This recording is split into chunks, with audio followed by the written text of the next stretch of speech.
So, a video where I talk about AI. I never introduced myself to you guys. Of course, the reason being I wanted this channel to be pure crypto. But earlier this year, I started to talk more and more about AI because there is a convergence between AI and crypto. If you haven't heard about the agent economy, you should go and watch this. Anyway, AI and I go like way back, and these days I talk to AI more than I talk to actual people.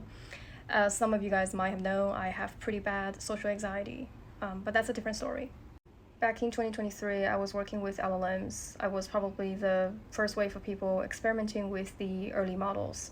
So I'm here to share some insights about AI. Today, let's talk about why the current AI boom isn't like the dot-com bubble. The dot-com bubble peaked in the early 2000s and became one of the most infamous manias in financial history. The narrative was simple: anything internet related will print money. Investors poured capital into companies with almost no revenue, massive losses, and terrible business models. Valuations went completely insane. Many stocks traded at over 200 times of their earnings. And only about 14% of 1999 tech IPOs were actually profitable. When the Fed started raising rates, funding dried up, companies couldn't finance their losses anymore, and the bubble burst. What I just described is fundamentally different than the AI boom. Today, companies leading the AI boom, the Mag 7, especially NVIDIA, they are highly profitable with extremely strong cash flows and sky-high margins. They are real businesses with real products, paying customers, and serious revenue, not speculative websites burning venture capital.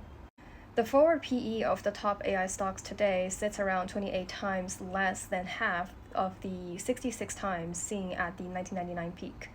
Also, only around 20% of tech companies are unprofitable today, compared to about 36% for large cap tech during the dot-com era.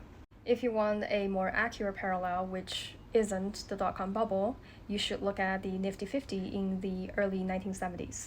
Back then, people believed a small group of blue chip growth stocks would grow forever, and that is very similar with today, where investor exposure to large cap tech has reached an extreme level, higher than 97% of readings over the past 16 years. Another strong parallel is the semiconductor PC boom of the 1980s. The narrative was personal computing will change the world, very similar to today's AI changes everything. Compute infrastructure, chips, led the rally first, with applications following later. Exactly like today, where NVIDIA and Micron are leading while AI applications are still catching up. So yes, there is froth and there is concentration risk. People have been calling the top since 2024, 2025. But the truth is nobody knows exactly when or how it ends.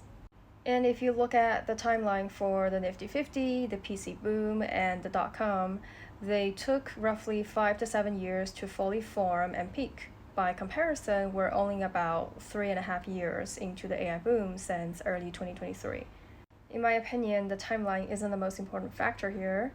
I believe AI still has massive room to grow, and yes, we will probably see corrections along the way, but the overall direction is pretty clear. It remains upward.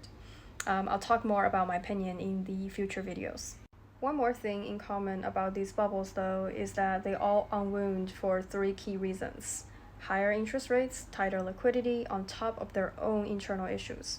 So the lesson to learn here is we need to, watch the Fed and the macro conditions closely, while keeping an eye on these AI companies' earnings reports. Also on Anthropic and OpenAI, especially when they go public this year. The key question is, can applications truly bring enough real demand and profits to justify the massive spending on computing and data centers over the long run?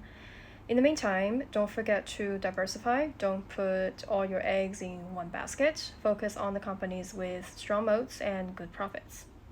I do think AI transformation is inevitable, but markets always move in cycles.